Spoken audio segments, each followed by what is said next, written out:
Salam saudaraku, salam sejahtera, salam bahagia bagi kita sekaliannya. Kita segera memperhatikan firman penggembalaan untuk ibadah pemuda remaja tentang studi Yusuf, Kejadian 41 ayat 50 sampai dengan ayat 52. Silakan. Demikianlah firman Tuhan. Ya.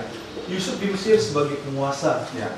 Sebelum datang tahun kelaparan itu, Ya. lahirlah bagi Yusuf 2 orang anak laki-laki, Ya. yang dilahirkan oleh Asnat anak Potifera imam di On. Ya. Yusuf memberi nama Manasye kepada anak sulungnya itu, sebab katanya, Allah telah membuat aku lupa sama sekali kepada kesukaranku dan kepada rumah bapakku. Ya. Dan kepada anaknya yang kedua diberi nama Efraim, sebab katanya, Allah membuat aku mendapat anak dalam negeri kesengsaraanku. Puji Tuhan. Sebelum datang 7 tahun kelaparan, Tuhan mengaruniakan 2 orang anak laki-laki kepada Yusuf. Yang sulung bernama Manasye, yang anak yang kedua bernama Efraim. Yang kedua bernama Efraim. Sekarang kita akan melihat arti rohani, arti nama kedua anak-anak Yusuf. Arti nama kedua anak-anak Yusuf. Manasye artinya Allah membuat Yusuf lupa sama sekali terhadap 2 perkara, yaitu 1. Yusuf lupa kepada kesukarannya. 2. Yusuf lupa kepada rumah bapaknya. Manasye artinya Allah membuat Yusuf lupa sama sekali terhadap 2 perkara, yaitu 1. Yusuf lupa kepada kesukarannya. 2. Yusuf lupa kepada rumah bapaknya. Keterangan Yusuf lupa kepada kesukarannya. Keterangan Yusuf lupa kepada kesukarannya. Kesukaran Yusuf pada masa mudanya terdiri dari 3 fase. Kesukaran Yusuf pada masa mudanya terdiri dari 3 fase. Fase yang pertama, ketika Yusuf tinggal bersama-sama dengan saudara-saudaranya di rumah bapaknya. Ketika Yusuf tinggal bersama-sama dengan saudara-saudaranya. Ketika Yusuf bersama dengan saudara-saudaranya di rumah bapaknya. Amin. Amin. Kejadian, mari kita lihat peristiwa itu. Kejadian 37 ayat 1 sampai 4. Kejadian 37 ayat 1 sampai dengan ayat 4. Silakan. Yusuf dan saudara-saudaranya. Ya. Adapun Yakub, ia diam di negeri penumpangan ayahnya, Ya. yakni di tanah Kanaan. Ya. Inilah riwayat keturunan Yakub. Yusuf tatkala berumur 17 tahun, jadi masih muda, biasa menggembalakan kambing domba bersama-sama dengan saudara-saudaranya, anak-anak Bilha dan Zilpa, kedua istri ayahnya. Dan Yusuf menyampaikan kepada ayahnya kabar tentang kejahatan saudara-saudaranya. Israel lebih mengasihi Yusuf dari semua anaknya yang lain, sebab Yusuf itulah anaknya yang lahir pada masa tuanya. Dan ia menyuruh membuat jubah yang maha indah bagi dia. Setelah dilihat oleh saudara-saudaranya bahwa ayahnya lebih mengasihi Yusuf dari semua saudaranya, maka bencilah mereka itu kepadanya dan tidak mau menyapanya dengan ramah. Ya, intinya di sini Yusuf dibenci oleh saudara-saudaranya. Yusuf dibenci oleh saudara-saudaranya. Penyebabnya, Yakub lebih mengasihi Yusuf daripada anak-anaknya yang lain. Penyebabnya adalah Yakub lebih mengasihi Yusuf. Penyebabnya ialah Yakub lebih mengasihi Yusuf daripada anak-anaknya yang lain, sebab Yusuf lahir pada masa tua Yakub. Bukti lebih mengasihi Yusuf. Yakub membuat jubah yang maha indah bagi Yusuf. Bukti Yakub lebih mengasihi Yusuf. Yakub membuat jubah yang maha indah bagi Yusuf. Semuanya itu telah diterangkan pada minggu-minggu yang lalu. Amin. Amin. Kemudian kita akan memperhatikan Kejadian 37 ayat 5 sampai 9. Pada suatu kali bermimpilah Yusuf, Ya. lalu mimpinya itu diceritakannya kepada saudara-saudaranya. Sebab itulah mereka lebih benci lagi kepadanya, karena katanya kepada mereka, coba dengarkan mimpi yang kumimpikan ini. Tampak kita sedang di ladang, mengikat berkas-berkas gandum, lalu bangkitlah berkasku dan tegak berdiri. Kemudian datanglah berkas-berkas kamu sekalian, mengelilingi dan sujud menyembah kepada berkasku itu. Lalu saudara-saudaranya berkata kepadanya, apakah engkau ingin menjadi raja atas kami? Apakah engkau ingin berkuasa atas kami? Jadi makin bencilah mereka kepadanya karena mimpinya dan karena perkataannya itu. Lalu ia memimpikan pula mimpi yang lain yang diceritakannya kepada saudara-saudaranya. Katanya, aku bermimpi pula, tampak matahari, bulan, dan 11 bintang sujud menyembah kepadaku. Terima kasih. kebencian saudara-saudara Yusuf semakin bertambah-tambah oleh karena Yusuf menceritakan kedua mimpinya itu. Kebencian saudara-saudara Yusuf semakin bertambah-tambah karena Yusuf menceritakan kedua mimpinya itu. Amin, saudaraku.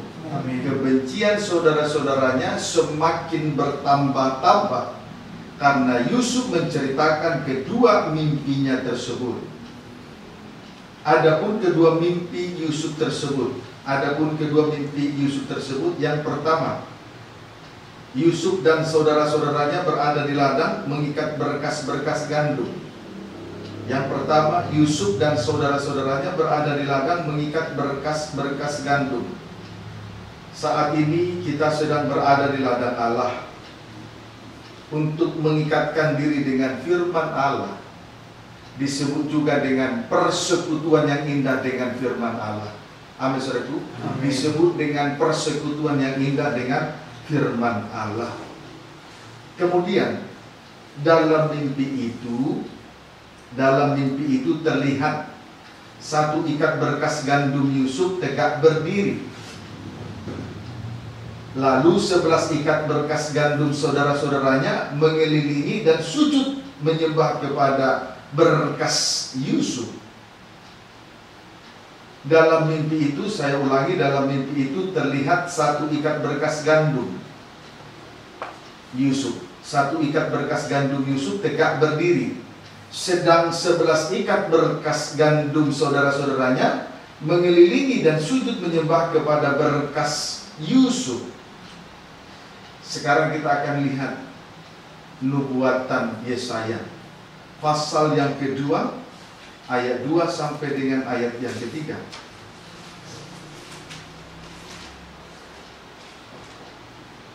Silakan.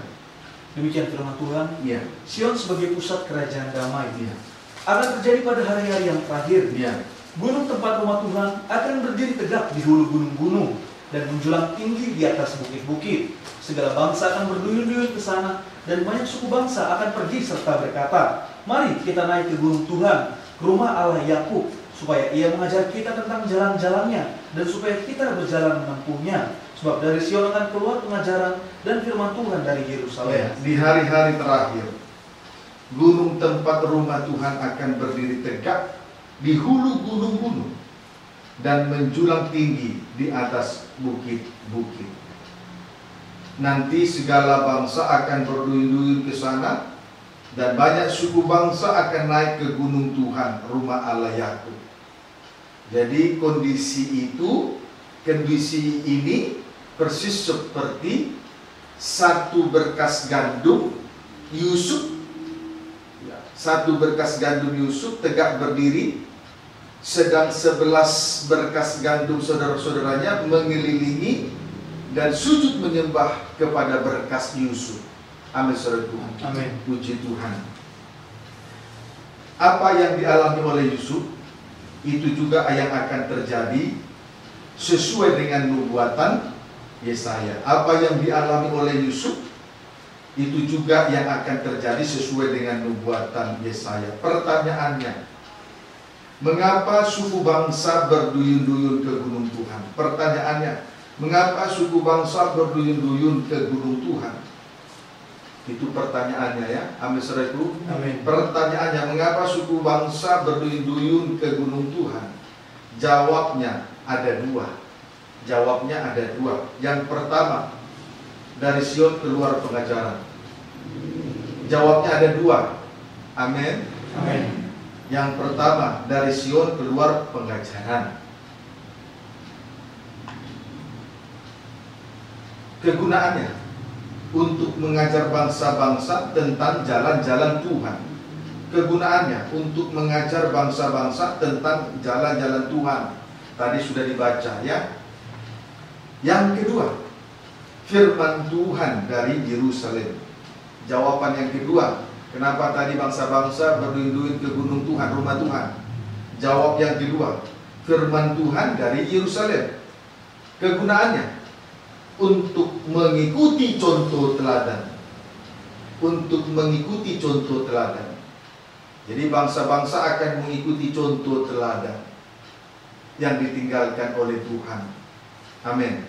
Amin. Yerusalem menunjuk guru-guru atau pemimpin-pemimpin di dalam rumah Tuhan.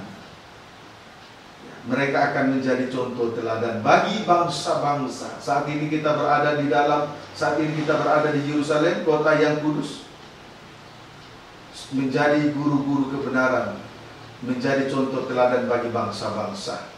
Amin. Untuk menjadi contoh teladan bagi bangsa-bangsa. Kesimpulannya, Gunung Sion bagaikan satu ikat berkas gandum Yusuf tegak berdiri. Kesimpulannya, Gunung Sion atau rumah Tuhan bagaikan satu ikat berkas gandum Yusuf tegak berdiri. Amin. Amin. Tegak berdiri artinya satu, mengajar, dua, menjadi contoh teladan. Tegak berdiri artinya satu, mengajar, dua, menjadi contoh teladan. Dapat dipahami saudaraku? Amin. Baik, tentang mengajar. Tentang mengajar.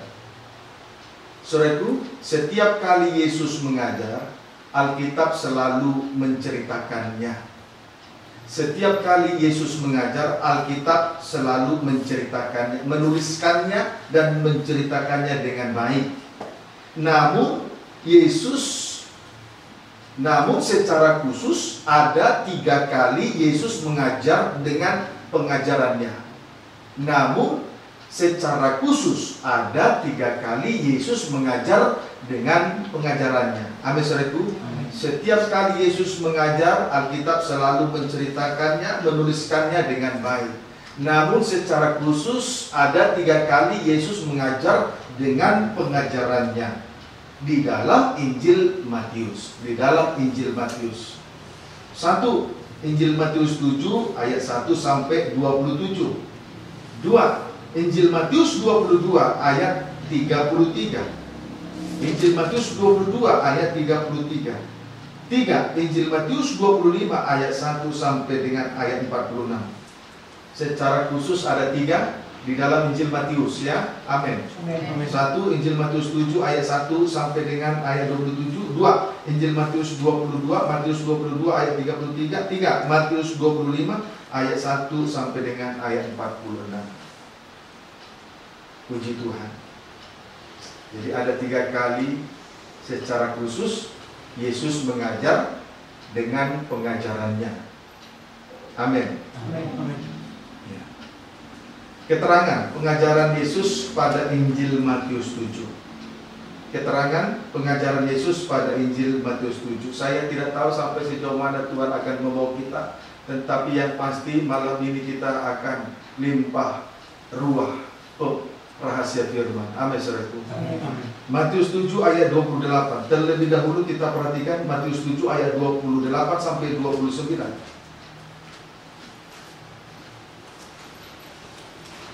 Injil Matius 7 ayat 28 sampai 29. Demikian firman Tuhan. Ya, di dalam Injil Matius, sebelum kita membaca, di dalam Injil Matius 7 ada nanti 6 perkara sebagai pengajaran Yesus. Ada 6 perkara Yesus mengajar dengan pengajarannya.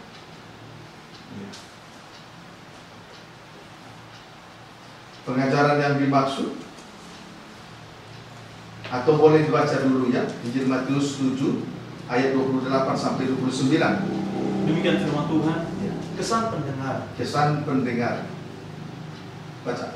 Dan setelah Yesus mengakhiri perkataan ini, takjublah orang banyak itu mendengar pengajarannya. Takjublah orang banyak itu mendengar pengajarannya. Terus, sebab ia mengajar mereka sebagai orang yang berkuasa, tidak seperti ahli-ahli Taurat mereka. Puji Tuhan. Takjublah orang banyak mendengar pengajarannya. Takjublah orang banyak mendengar pengajarannya. Pengajaran yang dimaksud di sini ada 6 hal. Pengajaran yang dimaksud di sini ada 6 hal.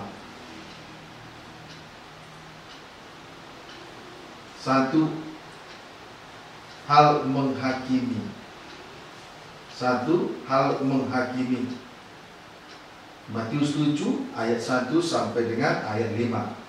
1, hal menghakimi. Matius 7 ayat 1 sampai dengan ayat 5. Amin. Amin. Baca dulu ayat 1. Baca judulnya. Hal menghakimi. Iya. Ayat 1. Jangan kamu menghakimi supaya kamu tidak dihakimi. Jangan menghakimi supaya tidak dihakimi.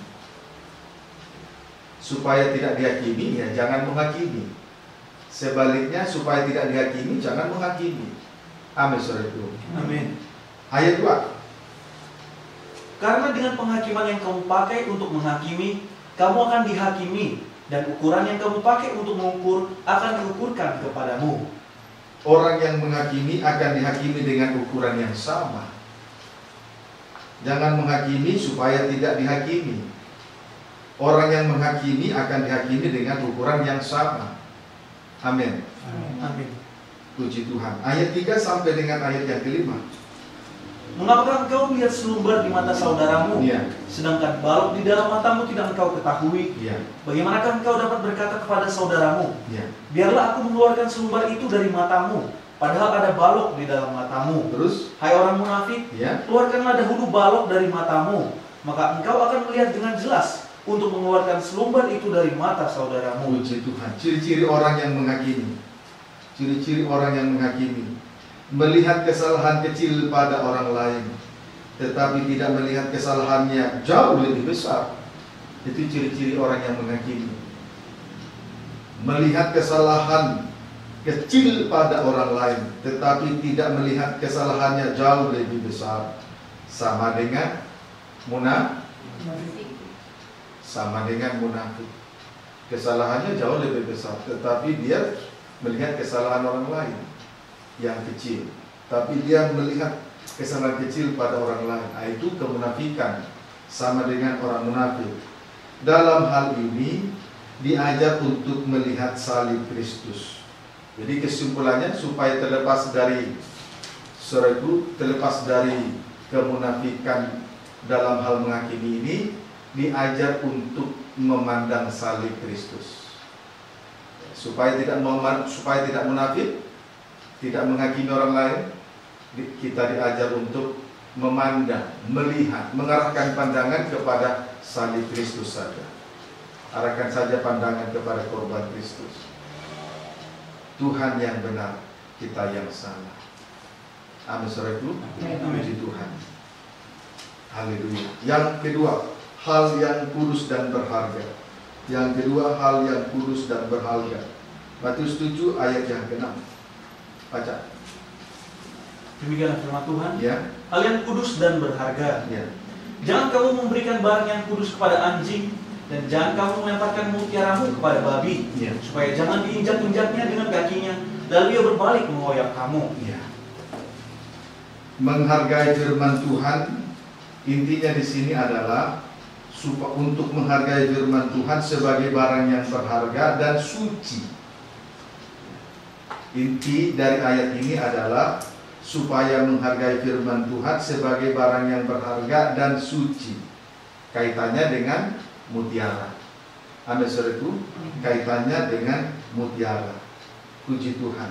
Saudaraku, untuk menjadi mutiara yang berharga, untuk menjadi mutiara yang berharga, benda kecil atau bulat dimasukkan ke dalam kerang.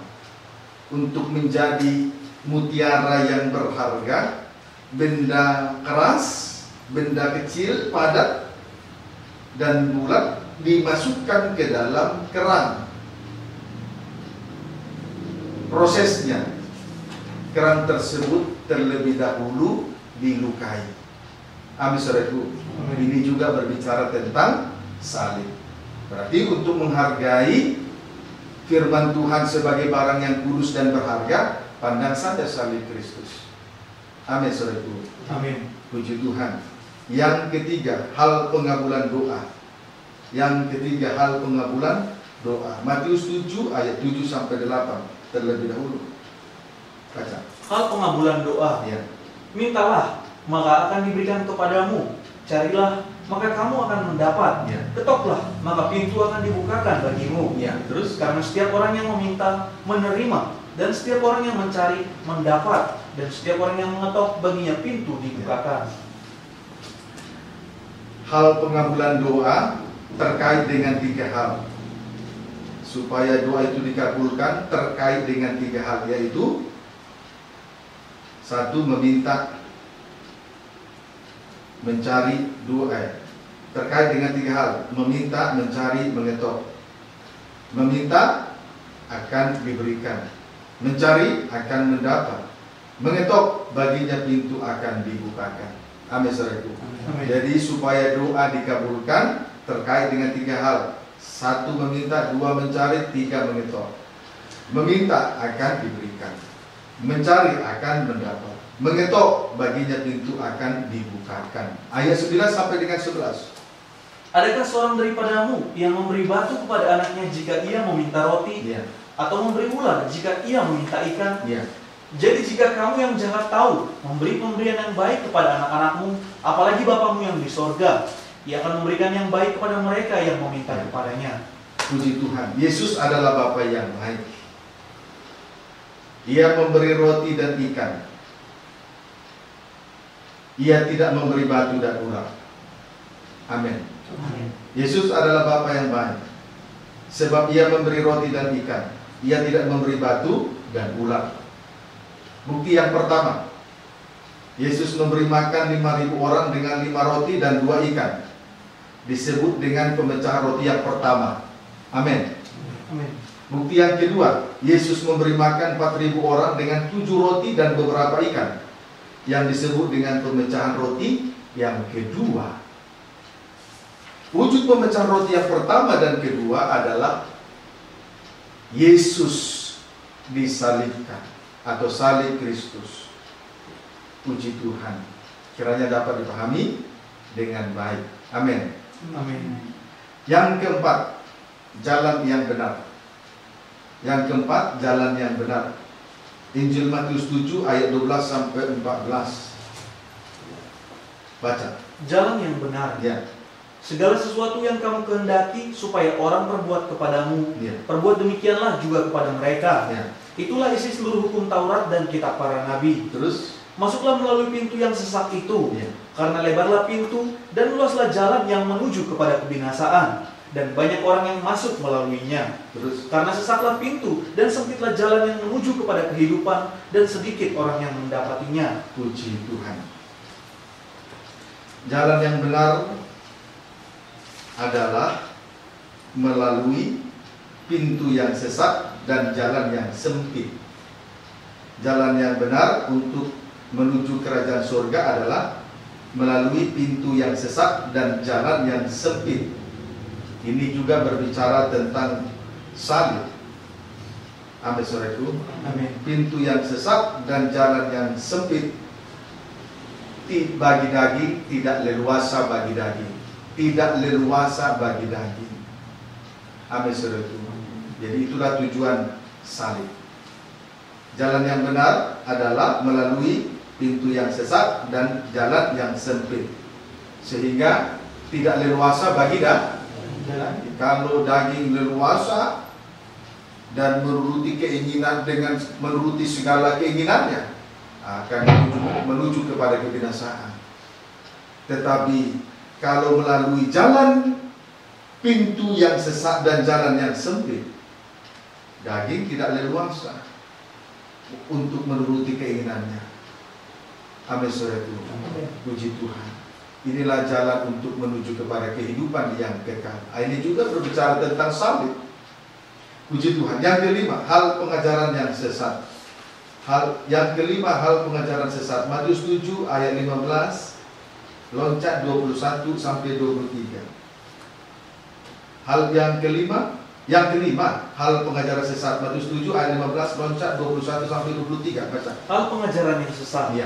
Waspadalah terhadap nabi-nabi palsu yang datang kepadamu dengan menyamar seperti domba, tetapi sesungguhnya mereka adalah serigala yang buas. 21 sampai 23. Bukan setiap orang yang berseru kepadaku, Tuhan, Tuhan, akan masuk ke dalam kerajaan sorga, melainkan dia yang melakukan kehendak Bapakku yang di sorga. Pada hari terakhir banyak orang akan berseru kepadaku. Berseru kepada Tuhan. Tuhan, Ya. bukankah kami bernubuat demi namamu Ya. dan mengusir setan demi namamu Terus? dan mengadakan banyak mukjizat demi namamu juga? Ya. Pada waktu itulah aku akan berterus terang kepada mereka dan berkata, aku tidak pernah mengenal kamu, hanyalah daripadaku kamu sekalian pembuat kejahatan. Ya. Nabi-nabi palsu mengadakan 3 perkara ajaib. 1. Bernubuat. 2. Mengusir setan. 3. Mengadakan banyak mukjizat. Ketiga hal itu dilakukan demi nama Tuhan. Ketiga hal tersebut dilakukan demi nama Tuhan. Tetapi kenyataannya mereka tidak dikenal. Tetapi kenyataannya Tuhan tidak mengenal mereka, karena itu merupakan perbuatan kejahatan. Karena itu adalah perbuatan kejahatan. Ayat 21, yang Tuhan mau adalah melakukan kehendak Bapa di surga. Yang Tuhan mau adalah melakukan kehendak Bapa di surga. Artinya menanggung penderitaan yang tidak harus dia tanggung. Itulah yang disebut sengsara salib, aniaya karena firman. Amin, saudara itu. Amin. Kalau di tengah-tengah ibadah dan pelayanan terjadi 3 perkara ajaib ini, bernubuat, mengusir setan, kemudian mengadakan banyak mukjizat, tetapi salib tidak ditegakkan di tengah-tengah ibadah dan pelayanan, itu adalah pembuat kejahatan. Yang Tuhan mau supaya di tengah-tengah ibadah dan pelayanan ini salib ditegakkan, berarti melakukan kehendak Allah Bapa. Yesus Kristus sebagai anak tunggal Bapa, dia telah meminum cawan Allah. Artinya Yesus harus menanggung penderitaan di atas kayu salib, sehingga dengan demikian kehendak Allah terlaksana olehnya. Amin, saudara. Jadi ini juga berbicara tentang salib Kristus. Kemudian yang keenam, 2 macam dasar. Yang keenam, 2 macam dasar. Matius pasal yang ke-7 ayat 24 sampai 27, baca. 2 macam dasar. Ya. Setiap orang yang mendengar perkataanku ini dan melakukannya, Ya. ia sama dengan orang yang bijaksana, Ya. yang mendirikan rumahnya di atas batu. Terus? Kemudian turunlah hujan dan datanglah banjir, lalu angin melanda rumah itu, tetapi rumah itu tidak runtuh, sebab didirikan di atas batu. Terus? Tetapi setiap orang yang mendengar perkataanku ini Ya. dan tidak melakukannya, ia sama dengan orang yang bodoh, yang mendirikan rumahnya di atas pasir. Dasar yang lain. Terus? Kemudian turunlah hujan dan datanglah banjir, lalu angin melanda rumah itu, sehingga rubuhlah rumah itu dan hebatlah Puji kerusakannya. Tuhan. Ada 2 macam dasar bangunan atau rumah Tuhan. Ada 2 macam dasar bangunan dalam kurung rumah Tuhan, yaitu 1 batu, 2 pasir. 1 batu, 2 pasir. Puji Tuhan. Saudaraku, rumah yang dibangun di atas dasar batu sanggup menghadapi 3 jenis ujian. Yang pertama, turunlah hujan. Yang kedua,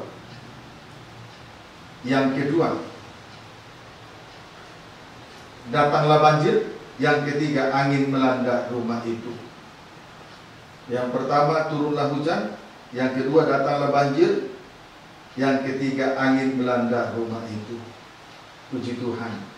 Saudaraku, turunlah hujan menunjuk ujian yang datang dari atas. Itulah tipu daya dari iblis atau setan. Amin, saudaraku. Itulah tipu daya dari penghulu dunia yang gelap, roh-roh jahat di udara. Datanglah banjir, itu menunjuk dosa kenajisan. Datanglah banjir menunjuk dosa kenajisan. 3, angin melanda rumah itu, menunjuk pengajaran, angin-angin pengajaran palsu. Angin melanda rumah itu, menunjuk angin-angin pengajaran palsu. Namun rumah itu tidak rubuh karena dibangun di atas dasar batu. Batu itu menunjuk kepada korban Kristus. Amin, saudaraku. Batu dasar dari bangunan itulah batu penjuru, menunjuk korban Kristus. Amin, saudaraku. Amin. Puji Tuhan. Haleluya. Korban Kristus. Nah, sedangkan dasar yang lain adalah pasir. Tetapi tidak sanggup menghadapi 3 jenis ujian tersebut. Pasir menunjuk kepada daging dengan segala keinginannya. Jadi kesimpulannya, saudaraku, Injil Matius 7 berbicara tentang pengajaran salib atau korban Kristus. Amin, saudaraku. Amin. Sekarang angka Romawi 2. Tadi angka Romawi pertama, Matius 7, angka Romawi 2. Matius 22 ayat 23 sampai 33. Matius 22 ayat 23 sampai 33. Pengajaran yang kedua, Matius 22 ayat 23 sampai 33. Terlebih dahulu kita membaca Matius 22 ayat 33. Demikian firman Tuhan. Pertanyaan orang Saduki tentang kebangkitan. Terlebih dahulu kita membaca Injil Matius 22 ayat 33. Terus Orang banyak yang mendengar itu takjub akan pengajarannya. orang banyak yang mendengar itu takjub akan pengajarannya. Puji Tuhan. Orang banyak yang mendengar itu takjub akan pengajaran. Orang banyak takjub akan pengajaran Yesus Kristus. Mari kita lihat pengajaran yang dimaksud. Orang banyak takjub dengan pengajaran Yesus Kristus. Adapun pengajaran itu, terlebih dahulu kita membaca Matius 22 ayat 23. Pada hari itu datanglah kepada Yesus beberapa orang Saduki yang berpendapat bahwa tidak ada kebangkitan. Iya. Di sini orang Saduki tidak percaya adanya kebangkitan. Di sini orang-orang Saduki tidak percaya adanya kebangkitan. Jadi ragi Saduki adalah tidak percaya dengan adanya kebangkitan. Itu ragi Saduki. Kalau Yesus tidak dibangkitkan dari antara orang mati, sia-sialah ibadah dan pelayanan kita, sia-sialah pengikutan kita, sia-sialah pengorbanan kita, sia-sialah kita mendengarkan firman Tuhan. Amin, saudaraku. Amin. Puji Tuhan. Haleluya. Baik. Sekarang kita akan membaca ayat 24 sampai dengan 28. Demikianlah firman Tuhan. Guru, Musa mengatakan bahwa jika seorang mati dengan tiada meninggalkan anak, saudaranya harus kawin dengan istrinya itu dan membangkitkan keturunan bagi saudaranya itu. Tetapi di antara kami ada 7 orang bersaudara. Yang pertama kawin, tetapi kemudian mati. Laki-laki yang pertama, yang tertua mati. Terus? Dan karena ia tidak mempunyai keturunan, ia meninggalkan istrinya itu bagi saudaranya. Terus? Demikian juga yang kedua dan ketiga sampai dengan yang ketujuh. Terus? Dan akhirnya sesudah mereka semua perempuan itu pun mati. Siapakah di antara ke-7 orang itu yang menjadi suami perempuan itu pada hari kebangkitan? Sebab mereka semua telah beristrikan dia. Terima kasih. Ciri-ciri tidak percaya dengan adanya kebangkitan. Ciri-ciri tidak percaya adanya kebangkitan. Orang-orang Saduki berbicara tentang kawin dan mengawinkan. Ciri-ciri tidak percaya dengan adanya kebangkitan. Tidak percaya dengan adanya kebangkitan. Ciri-cirinya, orang-orang Saduki berbicara tentang kawin dan mengawinkan. Amin, saudaraku. Itu ciri-ciri apabila seseorang tidak percaya adanya kebangkitan. Seperti orang Saduki berbicara tentang kawin dan mengawinkan. Artinya dikuasai dosa kenajisan. Kalau tidak percaya dengan adanya kebangkitan, dikuasai dosa kenajisan. Amin. Amin. Dikuasai dosa kenajisan. Memang Rasul Paulus sudah jelas mengatakannya. Kalau memang tidak ada kebangkitan di antara, kalau tidak, Rasul Paulus berkata dengan jelas di dalam 1 Korintus pasal 15, kalau tidak ada kebangkitan di antara orang, kalau Yesus tidak dibangkitkan dari antara orang mati, Rasul Paulus dengan tegas berkata, marilah kita makan dan minum dan melakukan dosa. Tetapi kita mengikuti Tuhan bukan untuk hidup satu kali. Ada kebangkitan. Kalau tidak ada kebangkitan dari antara orang mati, sia-sia semuanya. Rasul Paulus berkata, marilah kita makan dan minum. Itulah dosa makan dan minum, akan dilanjutkan dengan dosa kawin dan mengawinkan, dosa kenajisan. Amin, saudaraku. Amin. Puji Tuhan. Ayat 29. Yesus menjawab mereka, Ya. kamu sesat, sebab kamu tidak mengerti kitab suci maupun kuasa Allah. Akibat dosa kenajisan. 1, sesat. 2, tidak mengerti kitab suci. 3, tidak mengerti kuasa Allah. Akibat dosa kenajisan. 1, sesat. 2, tidak mengerti kitab suci. 3, tidak mengerti kuasa Allah. Amin. Amin. Puji Tuhan. Tidak apa-apa ya, kita balap ya, tapi jelas toh. Amin, saudaraku. Amin. Dibalap tapi jelas. Perhatikan sungguh-sungguh. Sekarang kita akan melihat ketiga perkara tersebut tentang titik 2 sesat. Tentang titik 2 sesat. Yesaya 53 ayat 5 sampai 6.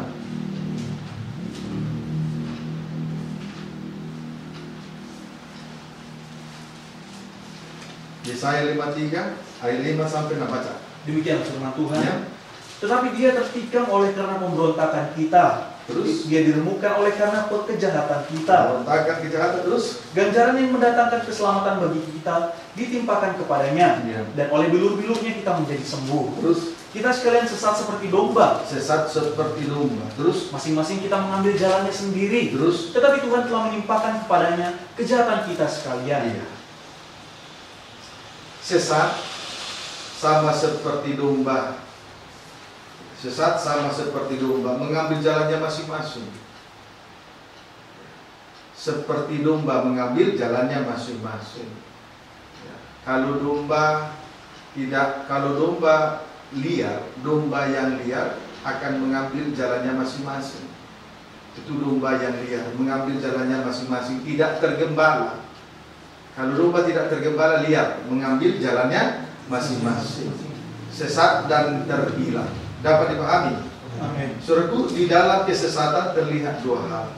Di dalam kesesatan terlihat dua hal. Satu, pemberontakan. Memberontak sama dengan melawan arus. Melawan arus itu memberontak. Siapa yang sering melawan arus di jalan raya?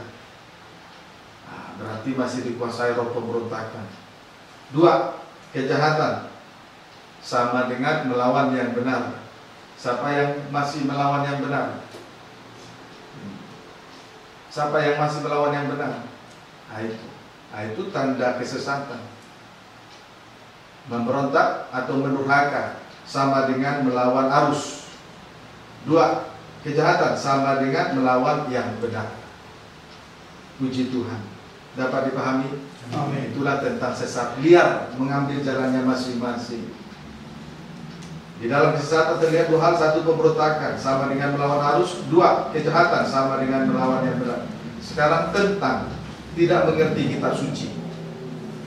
Ditulis rapi. Ini semacam pendalaman Alkitab, tapi sekaligus dibalap mengingat waktu ya. Amin. Tentang tidak mengerti kitab suci, tulis saja. Kitab suci terdiri dari perjanjian lama dan perjanjian baru. Kitab suci terdiri dari perjanjian lama dan perjanjian baru. Disingkat saja PL dan BB. Ya. Perjanjian lama menunjuk kitab Taurat atau para nabi. Kitab Taurat atau kitab para nabi. PL atau perjanjian lama menunjuk kitab Taurat atau kitab para nabi. Tugas nabi adalah bernubuat. Tugas seorang nabi adalah bernubuat. Artinya menyingkapkan segala yang terselubung. Bernubuat artinya menyingkapkan segala yang terselubung. Sama dengan dosa dibongkar dengan tuntas. Itulah tugas nabi. Amin, saudaraku. Amin. Itulah tugas seorang nabi. Perjanjian baru menunjuk kitab yang ditulis oleh para rasul. Perjanjian baru menunjuk kitab yang ditulis oleh para rasul. Kaitannya dengan wahyu. Kitab yang ditulis oleh para rasul kaitannya dengan kitab wahyu. Amin, saudaraku. Amin. Kegunaannya untuk melihat kerajaan surga. Sama seperti yang dialami oleh Rasul Yohanes dalam suatu penglihatan di Pulau Patmos. Tuhan mengangkat dia dan membawa dia ke dalam dan memperlihatkan kerajaan surga. Tuhan memperlihatkan kerajaan surga kepada Rasul Yohanes dalam penglihatan di Pulau Patmos. Sama halnya dengan Rasul Paulus ketika dia diangkat ke tingkat yang ketiga dari surga yang disebut Firdaus. Di situ dia mendapat dua perkara, yaitu penyataan-penyataan yang dahsyat, dua penglihatan-penglihatan. Puji Tuhan. Itulah wahyu. Itulah perjanjian baru ditulis oleh para rasul. Kaitannya adalah wahyu. Wahyu berarti Tuhan memperlihatkan keadaan kerajaan surga. Kerajaan surga tidak sesempit pemikiran manusia. Orang yang pemikirannya sempit, cara berpikirnya pendek. Apa buktinya? Mudah jatuh dalam dosa. Kalau berpikir panjang, pasti memikirkan jauh ke depan. Kerajaan surga tidak sesempit pemikiran manusia. Amin, saudaraku. Puji Tuhan, luas. Kiranya dapat dipahami dengan baik. Kemudian jumlah kitab suci dari perjanjian lama sampai kepada perjanjian baru. Jumlah kitab suci PL dan PB seluruhnya 66 kitab. Seluruhnya 66 kitab. Amin, saudaraku. Amin. Puji Tuhan. Jadi hal inilah yang tidak diketahui oleh orang-orang Saduki. Tidak mengerti tentang kitab suci, perjanjian lama dan perjanjian baru. Apa tugas nabi, apa tugas rasul, mereka tidak tahu. Tapi malam ini Tuhan ajarkan kita mengerti tugas nabi, kita mengerti tugas rasul. Amin, saudaraku. Memperlihatkan tugas nabi, bernubuat, menyingkapkan rahasia firman. Tugas rasul memperlihatkan kerajaan surga kepada kita semua. Perlu diketahui, kerajaan surga tidak sesempit pemikiran manusia. Amin, saudaraku. Puji Tuhan. Sekarang tentang tidak mengerti kuasa Allah. Tentang tidak mengerti kuasa Allah, berarti tidak mengenal salib. Tidak mengerti tentang tidak mengerti kuasa Allah, berarti tidak mengenal salib. Amin, saudaraku. Puji Tuhan. Saat kita lemah, kita kuat. Tetapi saat kita merasa diri kuat, saat kita merasa kuat, disitulah kita lemah. Biarlah kita bermegah di dalam kelemahan, dalam kesengsaraan, dalam aniaya, dalam kelaparan, dalam segala sesuatu, dalam kesusahan, supaya pada saat kita lemah, kita kuat. Mereka tidak mengerti kuasa Allah, berarti tidak mengenal salib. Kita memperoleh kekuatan karena kita mengenal kuasa salib. Salib berarti aniaya karena firman, sengsara karena salib. Salib artinya sama dengan aniaya karena firman, sengsara karena salib. Sama dengan menanggung penderitaan yang tidak harus dia tanggung. Itu salib. Amin, saudaraku. Kalau menderita karena pukulan, menderita karena kesalahan, itu bukan salib. Yang disebut salib menderita karena yang disebut salib menanggung penderitaan yang tidak harus ia tanggung. Itulah yang disebut aniaya karena firman, aniaya karena sengsara karena salib. Tapi percayalah, saat kita lemah, kita kuat. Beda saat orang merasa diri kuat, pasti dia lemah.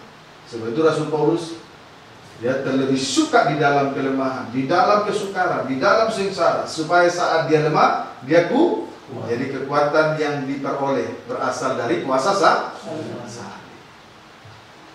Amin, saudaraku. Puji Tuhan. Saya kira tidak perlu saya menggebu-gebu teriak. Yang penting kita mendapatkan pengajaran dari Gunung Sion. Amin, saudaraku. Puji Tuhan. Nah, Matius 22 ayat 30.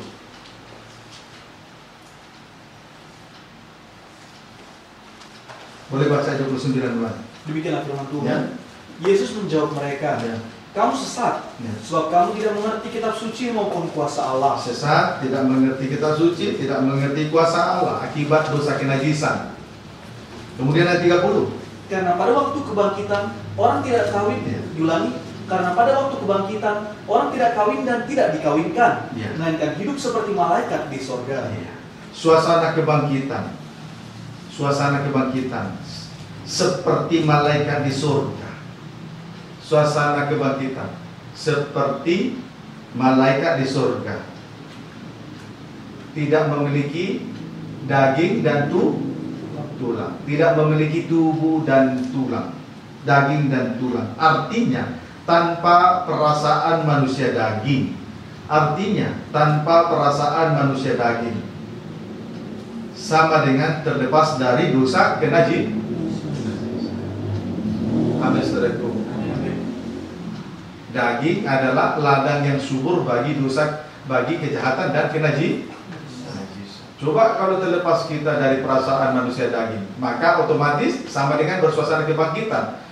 Maka otomatis terlepas dari dosa kenajisan. Itulah suasana kebangkitan.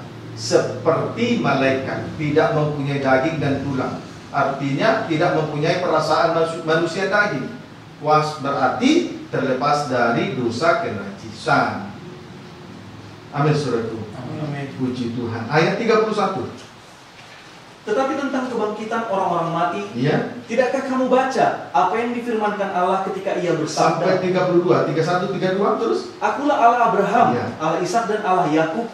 Ia bukanlah Allah orang mati, Iya. melainkan Allah orang hidup. Iya.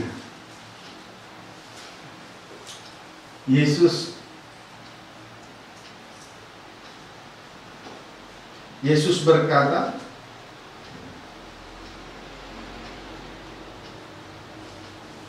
Akulah Allah Abraham, Ishak dan Allah Yakub. Akulah Allah Abraham, Allah Ishak dan Allah Yakub. Artinya bahwa Tuhan yang kita sembah adalah Allah yang hidup. Allah Abraham, Allah Ishak, Allah Yakub adalah Allah yang hidup. Amin, saudaraku. Amin. Puji Tuhan. Allah Abraham, Allah Ishak, Allah Yakub bukan Allah orang mati, tetapi Allah orang hidup. Puji Tuhan.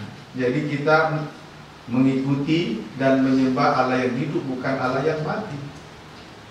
Sebab itu sangat disayangkan sekali kalau seseorang tidak mengerti tentang kalau tidak berada dalam suasana kebangkitan. Seperti orang Saduki tidak mengerti tentang kebangkitan. Ragi Saduki tidak mengerti tentang kebangkitan, tidak percaya dengan kuasa kebangkitan. Akhirnya mereka dikuasai dosa kenajisan. Mereka hanya berbicara soal kawin dan mengamalkan dosa kenajisan. Akibatnya sesat, tidak mengerti kitab suci dan tidak mengenal kuasa Allah. Sementara Allah yang kita sembah adalah Allah Abraham, Allah Ishak, Allah Yakub. Artinya Allah kita sembah ini di tengah-tengah ibadah dan pelayanan ini adalah Allah yang hidup. Puji Tuhan. Amin. Puji Tuhan. Haleluya. Kesimpulannya, pengajaran di dalam Injil Matius pasal 22 adalah pengajaran tentang kebangkitannya. Pengajaran tentang kebangkitannya. Angka Romawi ketiga atau pengajaran yang ketiga, Matius 25, Injil Matius 25. Injil Matius 25. Kita awali terlebih dahulu pembacaan pada Injil Matius 26 ayat 1. Injil Matius 26 ayat 1, baca. Demikianlah firman Tuhan. Ya. Setelah Yesus selesai dengan segala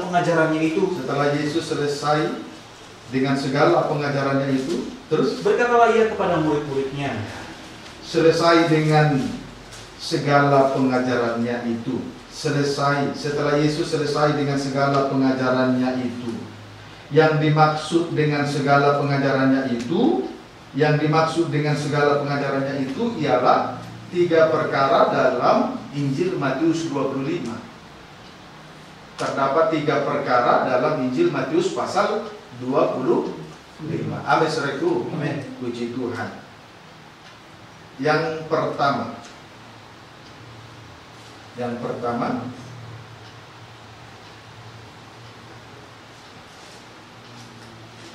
titik 2, garis-garis yang bijaksana dan garis-garis yang bodoh. Yang pertama, garis-garis yang bijaksana dan garis-garis yang bodoh. Injil Matius 25 ayat 1 sampai dengan Injil Matius 25 ayat 1 sampai dengan ayat 13. Matius 25 ayat 1 sampai dengan ayat 13. Kita baca dulu ayat 1. Garis-garis yang bijaksana dan garis-garis yang bodoh. Ya. Pada waktu itu hal kerajaan sorga seumpama 10 gadis. Ya, seumpama 10 gadis terus. Yang mengambil pelitanya dan pergi menyongsong mempelai laki-laki. Puji Tuhan. Kerajaan surga seumpama 10 gadis, masing-masing mengambil pelitanya. Ya. Kerajaan surga seumpama 10 gadis, masing-masing mengambil pelitanya. Amin.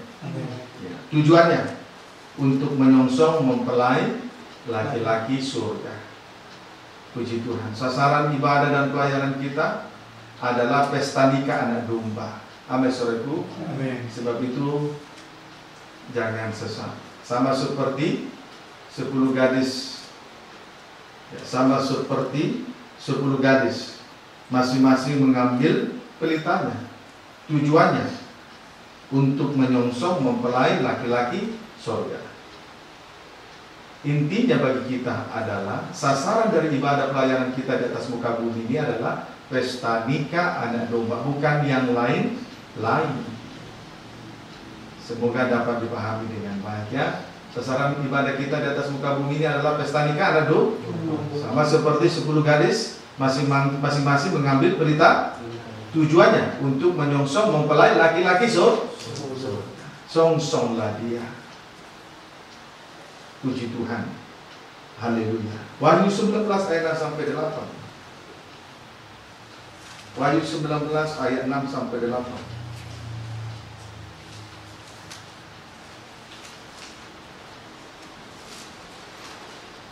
Wahyu 19 ayat 6 sampai 8, baca. Demikianlah firman Tuhan. Ya. Perjamuan kawin anak domba. Perjamuan kawin anak domba. Terus? Lalu aku mendengar seperti suara himpunan besar orang banyak, Ya. seperti desau air bah, dan seperti guru-guru yang hebat. Ya. Katanya, Haleluya. Haleluya. Karena Tuhan Allah kita yang Maha Kuasa telah menjadi Raja. Telah menjadi Raja. Terus? Marilah kita bersukacita dan bersorak-sorai Ya. dan memuliakan Dia. Terus? Karena hari perkawinan anak domba telah tiba dan pengantinnya telah siap sedia. Terus? Dan kepadanya dikaruniakan supaya memakai kain lenan halus yang berkilau-kilauan dan yang putih bersih. Lenan halus itu adalah perbuatan-perbuatan yang benar dari orang-orang kudus. Puji Tuhan. Saudaraku, sasaran dari ibadah dan pelayanan kita di atas muka bumi ini adalah pesta nikah anak domba. Pesta nikah anak domba yang menjadi Yesus Kristus tampil sebagai Raja dan mempelai pria surga, sedangkan mempelai perempuannya ialah gereja yang sempurna. Gereja yang sempurna. Yang menjadi mempelai wanitanya adalah gereja yang sempurna, memakai lenan halus atau pakaian putih. Puji Tuhan. Dapat dipahami saudaraku. Jadi sudah sangat jelas ya, sasaran ibadah kita di atas muka bumi adalah pesta nikah anak domba, bukan yang lain-lain. Amin saudaraku. Amin. Kalau kita beribadah hanya untuk mencari berkat, terlalu kecil bagi Tuhan. Langit bumi adalah miliknya Tuhan. Sebab itu cari dahulu kerajaan surga, maka semuanya ditambah. Dapat dipahami dengan baik. Amin saudaraku. Tetapi perlu untuk diketahui, untuk sampai kepada pesta nikah anak domba, aturan-aturan untuk mencapai kepada pesta nikah anak domba. Baca Matius 25 ayat 2 sampai dengan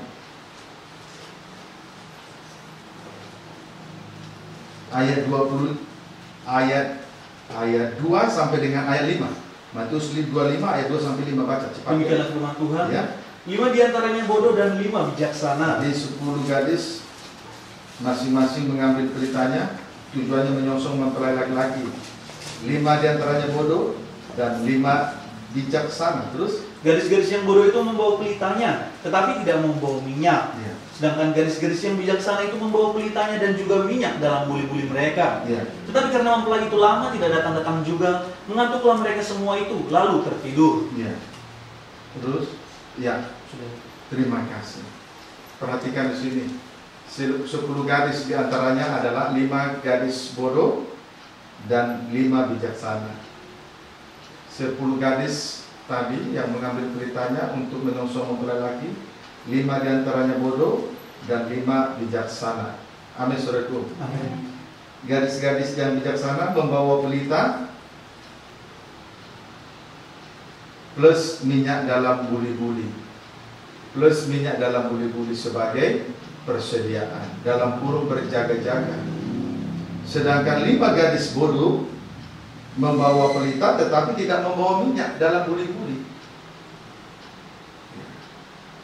Tidak membawa minyak dalam buli-buli. Membawa pelitanya tetapi tidak membawa minyak dalam buli-buli.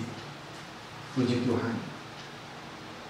Puji Tuhan. Amin, saudaraku. Amin. Buli-buli atau tabung, buli-buli atau tabung sebagai tempat minyak itu berbicara tentang pengalaman sengsara, pengalaman dalam tanda kematian. Amin, saudaraku. Amin. Puji Tuhan. Haleluya. Jadi dengan membawa buli-buli sebagai tempat buli-buli, membawa pelita dan minyak dalam buli-buli, menunjukkan bahwa 5 gadis yang bijaksana dalam ibadahnya ditandai dengan sengsara salib. Ditandai dengan sengsara salib. Sebab untuk menjadi tempatnya minyak buli-buli, maka domba harus terlebih dahulu disembelih. Untuk mengambil tabung tanduk atau buli-buli, tempatnya minyak, terlebih dahulu domba disembelih.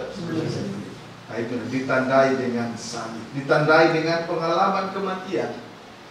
Daging tidak bersuara. Sedangkan 5 gadis bodoh hanya membawa pelita, tapi tidak ditandai dengan sengsara dan kematian. Beribadah tidak berkorban, melayani tidak berkorban. Datang dengan duduk, datang ke gereja duduk diam, selesai pulang, tidak bawa apa-apa. Itulah 5 gadis yang bodoh, hanya membawa pelita, tapi tidak membawa minyak dalam buli-buli. Tidak ditandai dengan sengsara salib, tidak ditandai dengan pengalaman kematian. Ini kerugian besar. Amin, saudaraku. Puji Tuhan. Baca ayat 6 sampai ayat 9.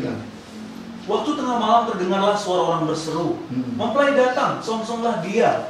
Gadis-gadis itu pun bangun semuanya, lalu membereskan pelita mereka. Gadis-gadis yang bodoh berkata kepada gadis-gadis yang bijaksana, berikanlah kami sedikit dari minyakmu itu, sebab pelita kami hampir padam. Terus? Tetapi jawab gadis-gadis yang bijaksana itu, tidak, nanti tidak cukup untuk kami dan untuk kamu. Lebih baik kamu pergi kepada penjual minyak dan beli di situ. Akhirnya di tengah-tengah penantian, pelita dari 5 gadis yang bodoh hampir padam. Hampir padam. Sedangkan pelita dari 5 gadis yang bijaksana tetap menyala, karena mereka senantiasa membawa minyak dalam buli-buli sebagai persediaan. Amin, saudaraku. Puji Tuhan. Jadi pengurapan itu datangnya dari salib. Amin, saudaraku. Pengurapan dari surga, dari Allah, datangnya lewat sengsara salib dan pengalaman kematian. Di situ pengurapan kuat sekali. Kiranya dapat dipahami dengan baik. Biarlah pelita kita menyala sampai dia datang pada kali yang kedua. Biarlah pelitaku tetap menyala hingga Engkau kembali. Tolongku untukku menanti kedatanganmu biar semakin terang saat kau kembali. Amin, saudara. Puji Tuhan. Harus ditandai dengan sengsara. Tidak boleh naik beribadah. Tidak ada pengorbanan, tidak ada pengalaman kematian, tidak ada pengurapan. Sehingga saat menantikan kedatangannya, karena tidak ditunggu lama, tidak datang-datang, ngantuk. Akhirnya pelita 5 gadis yang bodoh hampir padam. Tapi pelita 5 gadis yang bijaksana tetap menyala. Ayo, bawalah minyak persediaan. Beribadah disertai dengan sengsara salib dan pengalaman kematian. Ada dalam tanda pengalaman kematian. Jangan banyak bersungut-sungut kalau melayani Tuhan. Jangan bersungut-sungut kalau berkorban. Minta ampun malam ini kepada Tuhan. Kalau tidak ada sengsara dan pengalaman kematian, tidak ada pengurapan. Lihat pengurapan antara Saul dengan Daud, beda. Pengurapan Saul ditandai dengan daging, minyak dalam buli-buli bicara tanah liat. Sedangkan pengurapan Daud, minyak dalam tabung tanduk. Pengurapan yang ditandai dengan sengsara salib, setia sampai akhir. Amin, saudara. Puji Tuhan. Kiranya dapat dipahami dengan baik. Ayat 10-11. Akan tetapi waktu mereka sedang pergi untuk membelinya, sampai 12 baca. Datanglah mempelai itu, dan mereka yang telah siap sedia masuk bersama-sama dengan dia ke ruang perjamuan kawin. Lalu pintu ditutup. Terus kemudian datang juga gadis-gadis yang lain itu dan berkata, Tuan, Tuan, bukakanlah kami pintu. Tetapi ia menjawab, Aku berkata kepadamu, sesungguhnya aku tidak mengenal kamu. Pada akhirnya 5 gadis yang bijaksana masuk dalam pesta nikahan domba, sedangkan 5 gadis yang bodoh, pintu tertutup bagi mereka. Pintu surga tertutup bagi mereka. Amin, saudaraku. Amin.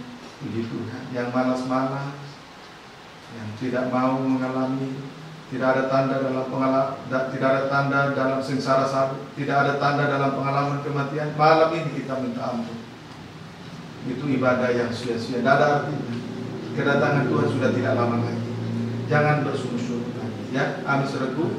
Puji Tuhan. Haleluya. Sekarang yang kedua, perumpamaan tentang talenta. Matius 25, perumpamaan tentang talenta. Matius 25 ayat 14 sampai dengan ayat 30.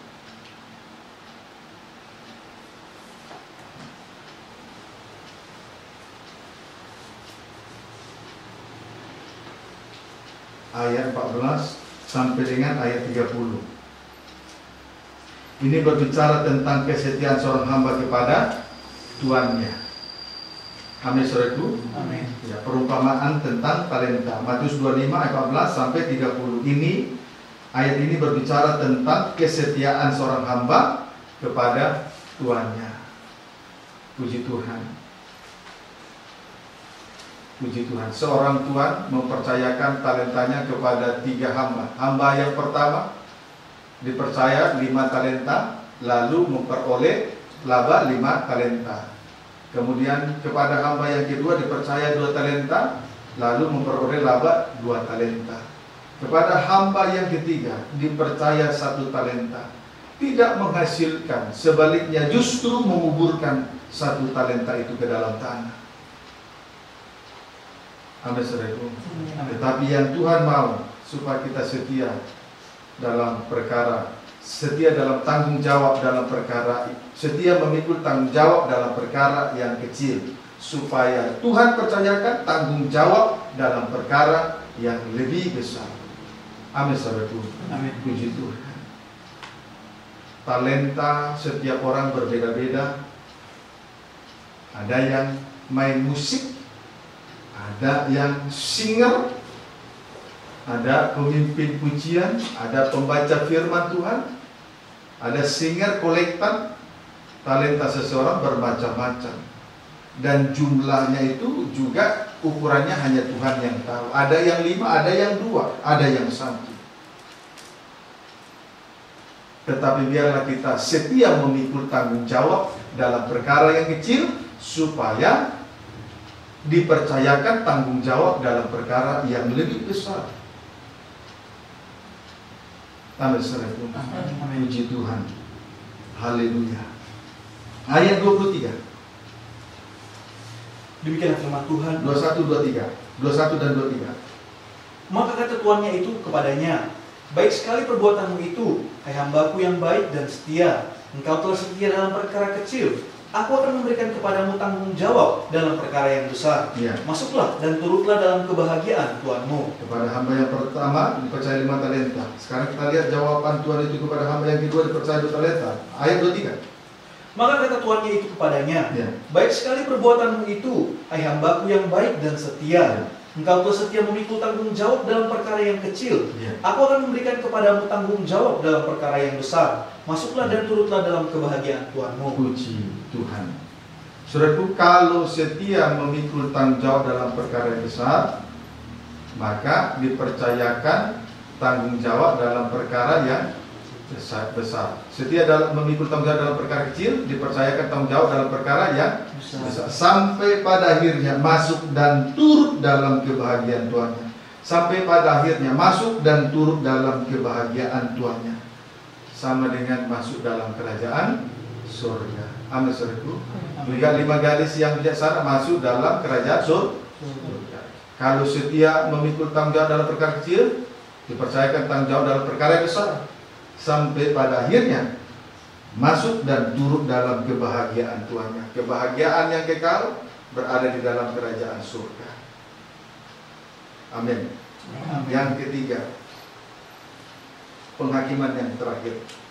Yang ketiga, penghakiman yang terakhir, Injil Matius pasal 25 ayat 31 sampai 46. Yang ketiga, penghakiman terakhir, Matius 25 ayat 31 sampai 46. Baca dulu ayat 31 sampai 33. Penghakiman terakhir. Ya. Apabila anak manusia datang dalam kemuliaannya, Ya. dan semua malaikat bersama-sama dengan dia, Ya. maka ia akan bersemayam di atas tahta kemuliaannya. Ya. Lalu semua bangsa akan dikumpulkan di hadapannya, dan dia akan memisahkan mereka seorang daripada seorang, sama seperti gembala memisahkan domba dari kambing. Terus, Dan ia akan menempatkan domba-domba di sebelah kanannya dan kambing-kambing di sebelah kirinya. puji Tuhan.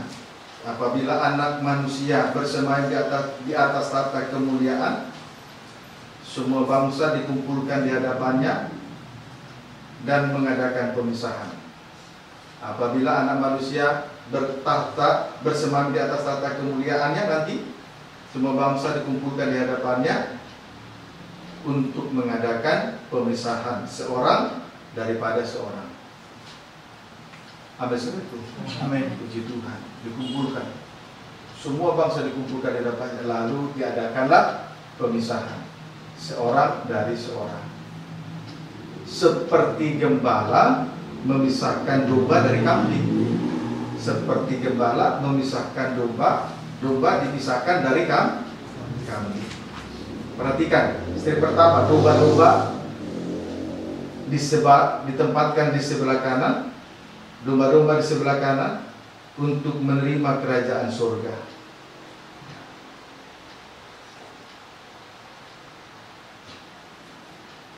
Domba-domba di sebelah kanan untuk menerima kerajaan surga.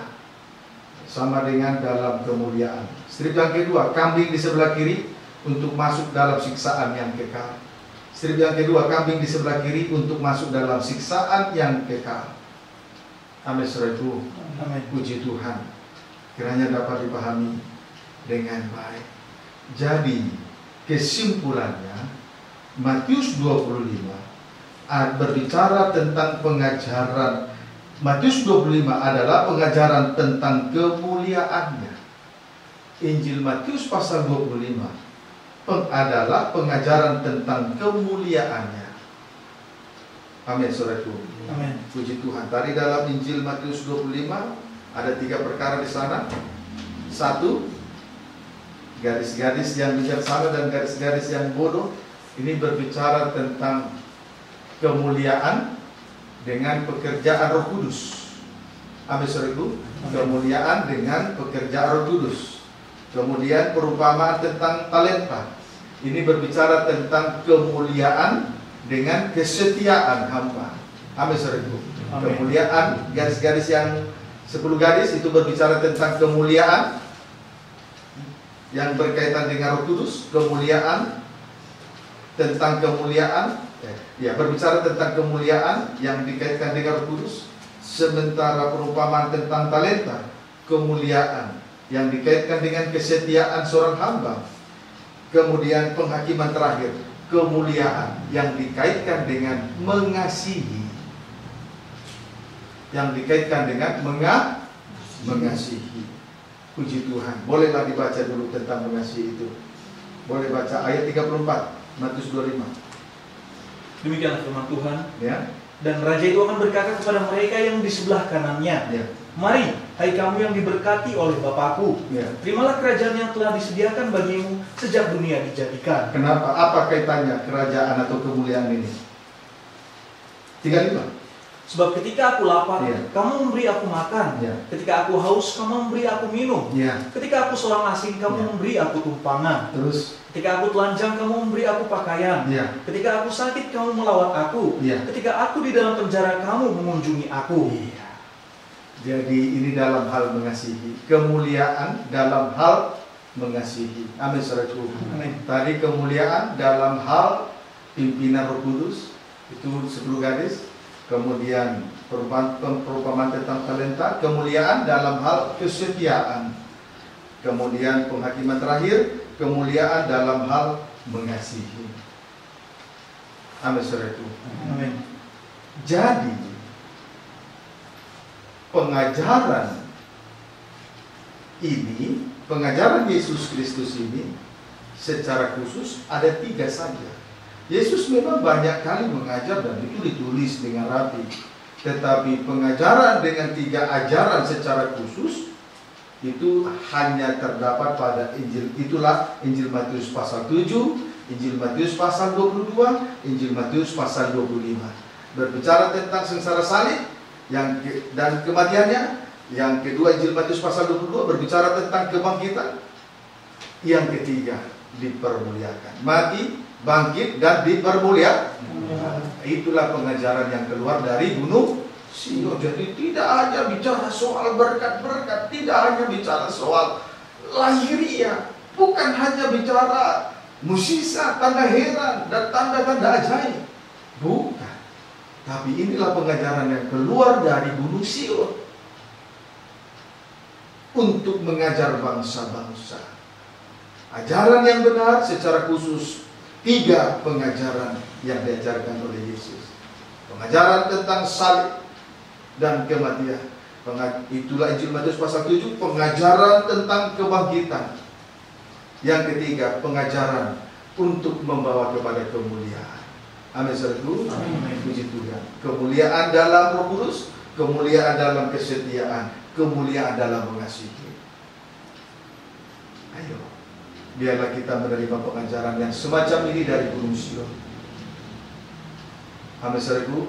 Jangan tolak ajaran-ajaran yang lain. Di minggu yang akan datang, kita akan melihat contoh teladan dari firman yang keluar dari Yerusalem, contoh teladan dari guru-guru kebenaran. Tuhan Yesus memberkati kita semua.